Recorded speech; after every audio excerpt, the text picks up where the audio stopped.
ଦିନେ ଗୋପାଳ ଆଉ ତା ଭଉଣୀ ଜଙ୍ଗଲ ବାଟ ଦେଇ ଯାଉଥାନ୍ତି। ରାତି ହେଇଯାଇଥାଏ। ତାଙ୍କୁ ବାଟରେ ଗୋଟେ ମହାବଳ ବାଘ ଦେଖାହେଲା। ଗୋପାଳ କହିଲା, ବାଘ ଭାଇ, ଆମକୁ ଛାଡ଼ି ଦିଅ। ସାଙ୍ଗରେ ମୋ ଗୋଟେ ଗେଲା ଭଉଣୀଟେ ଅଛି। ସେ ଯାଉଛି ପୁରୀକି ରଥଯାତ୍ରା ଦେଖିବା ପାଇଁ। ଏତେ ଖୁସିରେ ଆମେ ଆଇଛୁ, ସେ ଏତେ ସଜବାଜ ହେଇଛି। ଆମ ଖୁସିକି ଆପଣ ଦୁଃଖରେ ପରିଣତ କରନ୍ତୁ ନାହିଁ। ଆମେ ଆସିଲେ ପଛେ ଆମକୁ ଖାଇଦେବେ, କିନ୍ତୁ ମୋ ଭଉଣୀର ମନଟାକୁ ମୁଁ ଖୁସି କରିବି। ଗୋପାଳ ଏହା କହିକି ବେହୋସ ହେବାର ଆକ୍ଟିଂ କଲା। ତାପରେ ତା ଭଉଣୀ ଦେଖିଲା ଗୋପାଳ ବେହୋସ ହେଇଗଲା। ସେ ଧୀରେ ଧୀରେ ବାଘକୁ କହିଲା, ବାଘ ମାମୁଁ, ଆଉ କ'ଣ କହିବାକୁ ଚାହୁଁଛ? ଆମେ ନିରୀହ ଛୁଆଗୁରା, ଆମ ଘରେ କେହି ନାହାନ୍ତି, ଆମେ କ'ଣ କରିବୁ?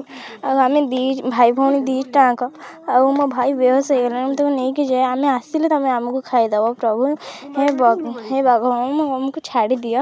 ଆମକୁ ଖାଅ ନାହିଁ, ଆମେ ନିରୀହ ଛୁଆ ଗୁଡ଼ାକ, ଆମକୁ ଛାଡ଼ି ଦିଅ। ଆଉ ଆମେ ଯେଉଁଦିନ ଆସିବୁ ଆମକୁ ଖାଇଦେବ। ହଉ ଛାଡ଼, ଆମକୁ ଯିବାକୁ ଦିଅ, ଆମ ଘରକୁ ଯାଉ। ନହେଲେ ଆମେ କ'ଣ କରିବୁ? ଆମେ ଏକା ଅଛୁ। ଗୀତାର କଥା ଶୁଣି ବାଘ ମାମୁଁ କହିଲେ, ଠିକ୍ ଅଛି ଗୀତା, ତୋ ଭାଇ ଆଉ ତୋତେ ଛାଡ଼ି ଦେଉଛି। କିନ୍ତୁ ଖବରଦାର, ଯଦି ତୁ ମୋ କଥା ନ ରଖିଲୁ, ଆଉ ମୁଁ ଯାଇ ଦେଖିବି ଯଦି ତମ ଘରେ କେହି ନଥାନ୍ତି, ଆଉ ତମେ ଦୁଇ ଜଣ ଏକାଠିଆ, ଆଉ ତମେ ଯଦି ଘରେ ସତରେ ଏକା ନଥାଅ, ଘରେ ଲୋକ ଥାଆନ୍ତି, ତାହେଲେ ତମକୁ ଛାଡ଼ିବିନି। ତମେ ଦୁଇ ଜଣ ଶିକାର ମୁଁ କରିବି। ଶୁଣିପାରିଲ ମୋ କଥା? ଖବରଦାର, ଯଦି ତୁ ମୋତେ ମଜାକ କରିଥିବୁ, ତ ମୁଁ ତମକୁ ସତ କହୁଛି, ଭାଇ ଭଉଣୀ କି ଯେଉଁଦିନ ଦେଖା ହେବ ସେଇଦିନ ମାରିବି। ଶୁଣିପାରିଲୁ ତ ଗୀତା? ତୋ କଥା ମୋ ମନେ ରହିବ। ଏହା କହିକି ବାଘ ମାମୁଁ ଗୀତାକୁ ୱାର୍ଣ୍ଣିଂ ଦେଇକି ତାକୁ ଛାଡ଼ିଦେଲେ ଓ ନିଜ ବାଟରେ ଘରକୁ ଚାଲିଲେ। ତାପରେ ଗୋପାଳ ତା ଭଉଣୀ କି କହିଲା, ତାପରେ ଗୀତା ତା କଥା ଶୁଣି କହିଲା, ଭାଇ, ଆମେ ଦେଖିଲୁ ତ ଆମେ ବାଘକୁ କେମିତି ବୋକା ବନେଇଦେଲୁ। ଆଉ ସିଏ ଆମର କିଛି କରିପାରିଲାନି। ସେ ବାଘଟା ପୁରା ହେଙ୍ଗା ଥିଲା, ମୂର୍ଖଟା, କିଛି ଜାଣିପାରିଲାନି। ଆଉ ଆମେ କେମିତି ତାକୁ ଫସେଇ ଦେଇକି ପଳେଇ ଆଇଲେ। ସିଏ ଗୋଟେ ପାଗଳ ବାଘଟି। ସେ ସେମିତି କହିଦେଉଛି ନା, ଆଉ ସିଏ କ'ଣ ଆମକୁ ଖାଉଛି କି? ଆମକୁ ଛାଡ଼ିଦେଲା ନା, ଦେଖ ମୋ ନିରୀହ ମୁହଁ ଦେଖି ଛାଡ଼ିଦେଲା। ଆଉ ସେ ଦେଖ ମୋର କିଛି କଲାନି, ଦେଖିଲୁ ତ? ଗୀତାର କଥା ଶୁଣି ଗୋପାଳ କହିଲା, ହଁ ଭଉଣୀ, ତୁ ଯାହା କହିଲୁ ପୁରା ଠିକ୍ କହିଛୁ। ବାଘଟା ଏଡ଼େ ବୋକାଟେ, ତ ଛୋଟ ଛୁଆଟା, ତତେ ତ ଖାଇଦେବା କଥା। ତ ନିରୀହ ମୁହଁକୁ ଦେଖି ତା ହୃଦୟ ତଡ଼ିଗଲା। ହେଲେ ଆମେ ତାକୁ ବୋକା ବନେଇଦେଲେ। ଆଉ ତା କତିକି ଆମେ ଯିବାନି।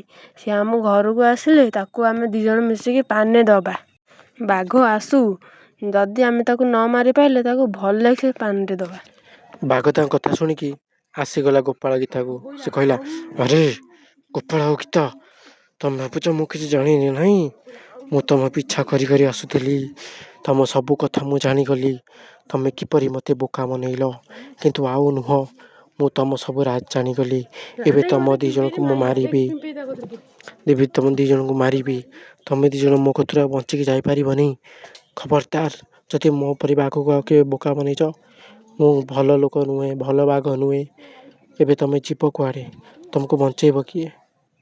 ତା ବାଘ ଏ କଥା ଶୁଣିକି ସେ କହିଲା, ମୁଁ ଯାଏ, ଆଉ କେଉଁଦିନ ଆସିବି ଆଙ୍କୁ ମାରିବି। ଆଉ ଟାଇମ୍ ନାହିଁ ଏଠି ରହିବାକୁ, ଲୋକମାନେ ଆସିଲେଣି ମୋତେ ମାରିବା ପାଇଁ। ତ ବାଘଟା ଗୀତା ଆଉ ତା ଭାଇକି ୱାର୍ଣ୍ଣିଂ ଦେଇକି ଚାଲିଗଲା। କହିଲା, ମୁଁ ଆଉ ଦିନେ ଆସିବି। ତାପରେ କହିଲା, ଗୋପାଳ କହିଲା, ସେ ବୋକାଟା ଆଉ ଦିନେ ଆସିବ, ଏତେ ହେଙ୍ଗା ବାଘ।